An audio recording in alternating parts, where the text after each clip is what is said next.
Greetings in the wonderful name of my beautiful Savior Jesus, and welcome to our Daniel and Revelation series. Last week we ended on the Revelation and Daniel, more especially on Daniel Nebuchadnezzar's dream in Daniel 2, and we spoke also on Revelation and of what Daniel 2 is talking about, more especially on the feet, which is the clay and the iron that won't mix, and the stone cut out without hands. Today we will be going on Daniel, but looking at Daniel 7, and I'm also gonna make you understand why we have to step on Daniel 7. It feels like we jump the gun because we don't touch on Daniel 3, we don't touch on Daniel 4 and Daniel 5 and so forth. However, I think any Bible scholar or Bible teacher would begin with an outline, the whole of the book of Daniel in relation to Revelation. However, remember where Revelation and Daniel meet.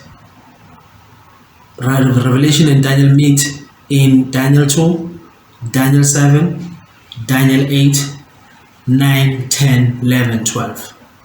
So somehow we have to find a way first to know the chronology of Daniel in that order. Once we understand the chronological order of Daniel, it's gonna make sense why we gonna do Daniel 7 today.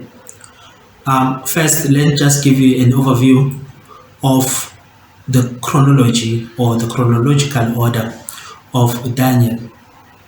Daniel 2, first, it's Nebuchadnezzar's dream, and Daniel 3, it's the furnace of fire story. And then you have Daniel 4, which is Nebuchadnezzar's dream, the second dream of Nebuchadnezzar.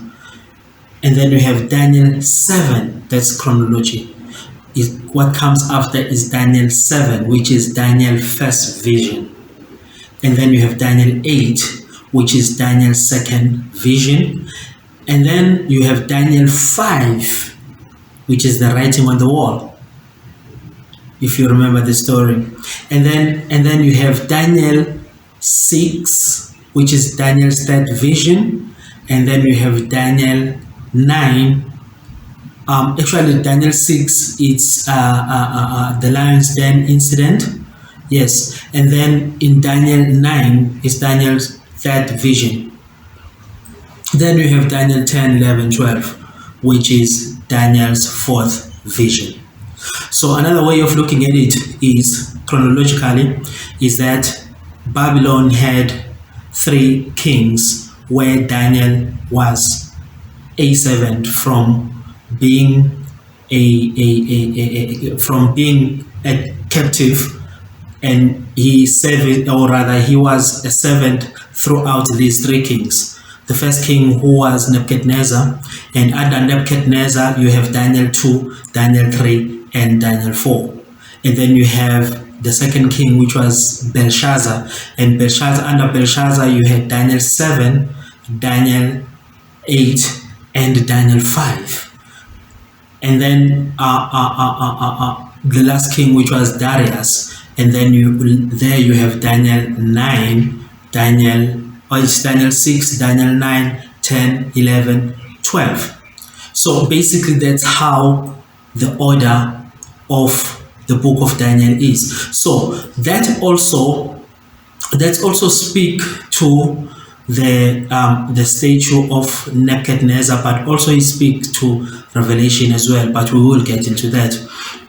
For now, what I want you to understand is that you have 3 kings, and then you have this order, which is Daniel 2, 3, 4, 7, 8, 5, 9, 6, 10, 11, 12. Or you can say 6, 9, 10, 11, 12.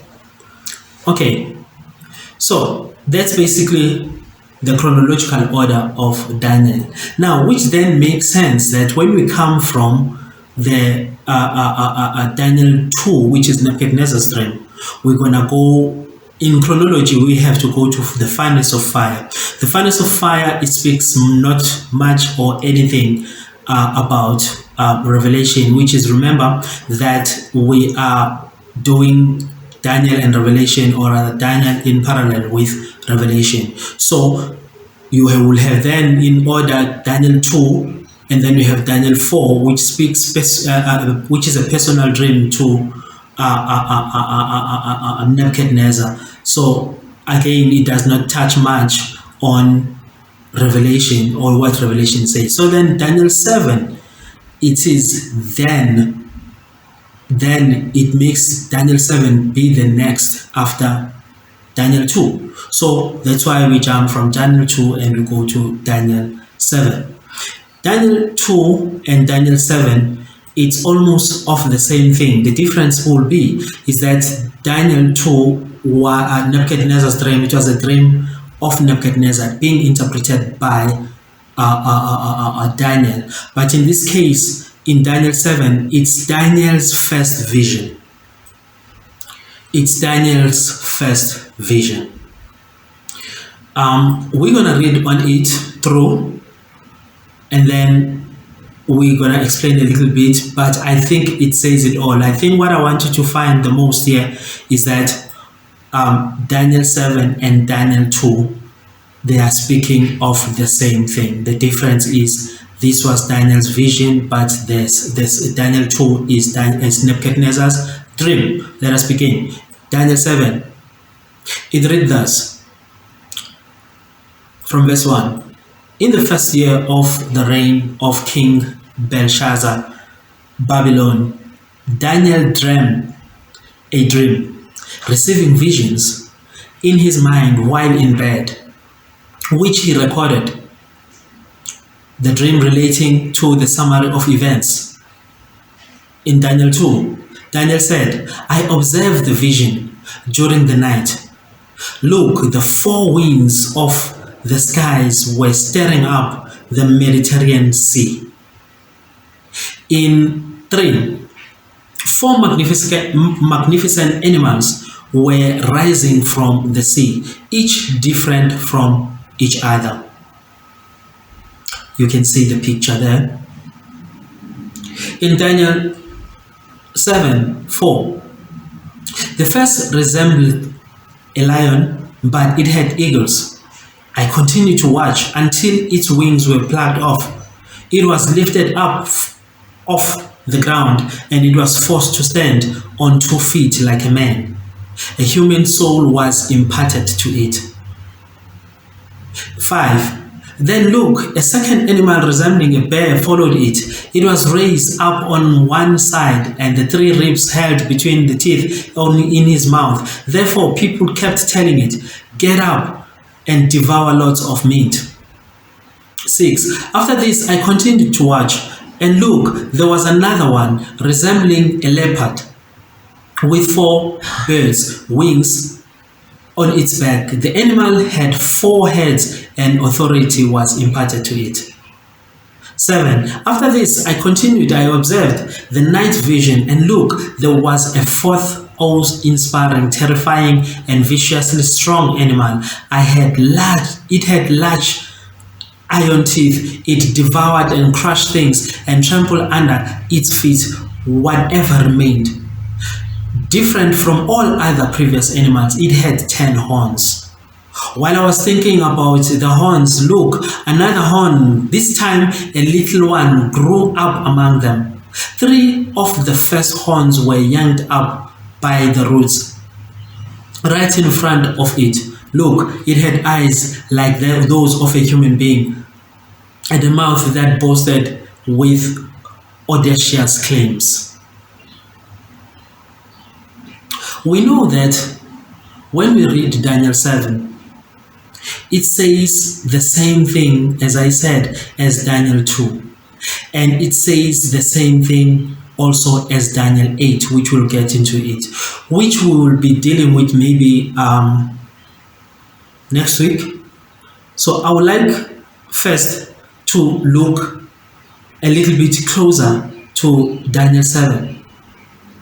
And when you continue, more especially in Daniel 7 verse 9 to 14, this is now in parallel with the feat of Daniel Nebuchadnezzar's statue.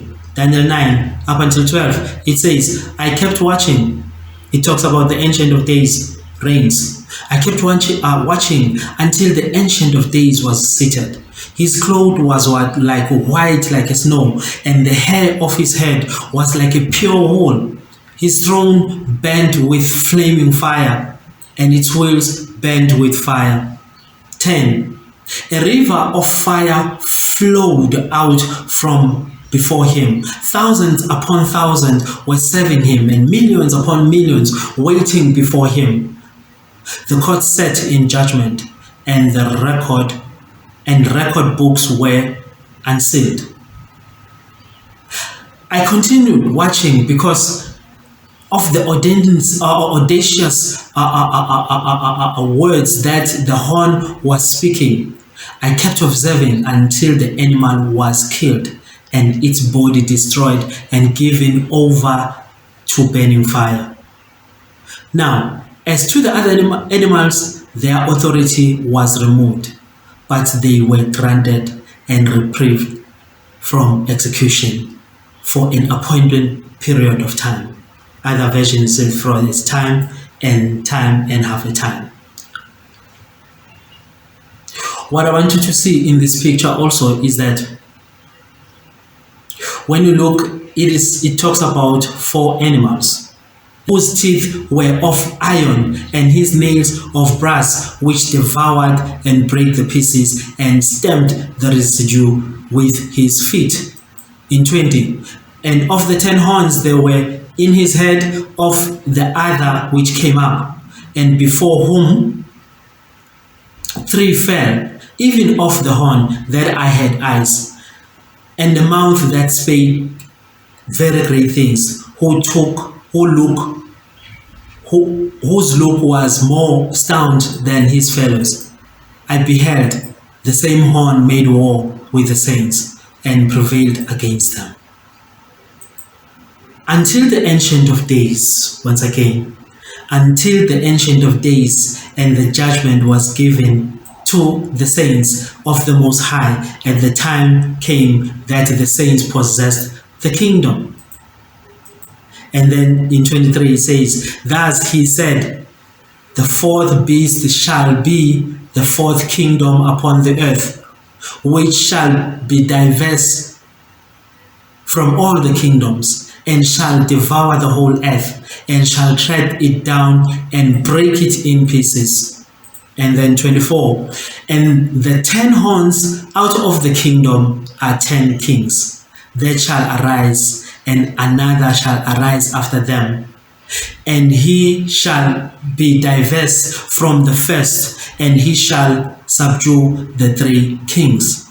And he will speak great works against the Most High, and he shall wear out of the saints of the Most High, and think that to change times and laws, and they shall be given into his hand until a time and times and half a time.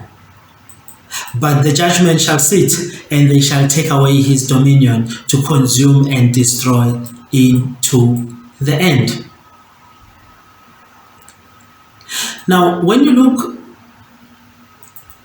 exactly closely to this dream or to this vision, then you're going to know that it is exactly the same as the vision of the Nebuchadnezzar's statue. 4 kingdoms, 4 metals, and 4 animals. If you remember very well, that and the end of the feet, which is with toes that had clay and iron, which will never mix, and the stone cut out without hand came and crushed it, which is exactly the same, the very same way the first vision of Daniel ends. Again, you had Babylon, you had Persia, you had Greece, and you had Rome, and then undivided kingdom, which is where we are at. Now, what I also want to look at, which is one of the things that will help us as we progress, more especially for the time where we are at as Christians, is that we already know how all this is going to end, because when Daniel speaks in Daniel 2 verse 45, it's for as much as thou sawest that the stone cut out without hands of the mountain without hands, and that break in pieces, it break in pieces the iron, the brass, the clay, and the silver, and the gold. The great God had made it known to the king that this shall come to pass, and the dream is certain, and the interpretation thereof is sure. In other words, this what Daniel had seen and what he has said, he had confirmed even then that it will certainly happen. Because when you read now in this vision in Daniel 7 verse 13 and 14, the Bible teaches us, it talks about the Son of Man is given dominion. The Son of Man is given dominion. In 13 it said, I continue to observe night vision, and look, someone like the Son of Man was coming, accompanied by the heavenly clouds. He approached the Ancient of Days and was presented before him. In 14, to him dominion was bestowed, along with the glory and the kingdom, so that all persons, nations, languages, and are to serve him. His dominion is an everlasting dominion. It will never pass away. His kingdom is one that will never be destroyed. Amen. So basically, in those two comparison, now we know how this whole thing is going to end. We know that where we are at, according to the times, that we are at the feet. But we also know that as they are trying to the clay and the gold, they're trying to mix. It will not mix. Whilst they are busy trying to mix it, the stone cut out without hands will come. The kingdom of heaven, Jesus, will come back and crush. And then the Bible teaches us that it will overrule and it will fill the earth. So we already know that. Now, basically, when you look closely, you will know and you'll notice that as we progress with times, or rather as we progress with the whole of this interpretation of Daniel and Revelation, it's gonna be very clear for us that the four beasts, it's the same thing that is happening with Daniel 8. Daniel 8 is exactly the same thing. With the four beasts, one which is like a lion with the eagle's wings plucked out later and lifted up from the earth, man's heart given to him, that was Babylon, which is the head of gold. And then in 2, like a bear raised up on its side, had ribs, with its own mouth was told to rise and devour much flesh. We know now that there is Medo-Persia. And then you have like a leopard with four fowl wings and had 4 heads, given dominion, and we know that was Rome. And then you have this last exceedingly, actually that was Greece. Then you have this last one, which exceedingly dreadful, terrible beast, iron teeth, brass nails, had 10 horns. But what I wanted to focus on the most, because we're going to talk about this even more as we progress, a little horn grew out of these 10 horns. A little horn grew out of these 10 horns. This is the same horn that makes war with the saints in Daniel 7, according to Daniel vision. For now, let us stop right there, and we will carry on comparing now Daniel 2, Daniel 7, and Daniel 8, which already speaks almost the same thing, but it would be even better if you understand it and know why it is the same thing. For now, God bless you.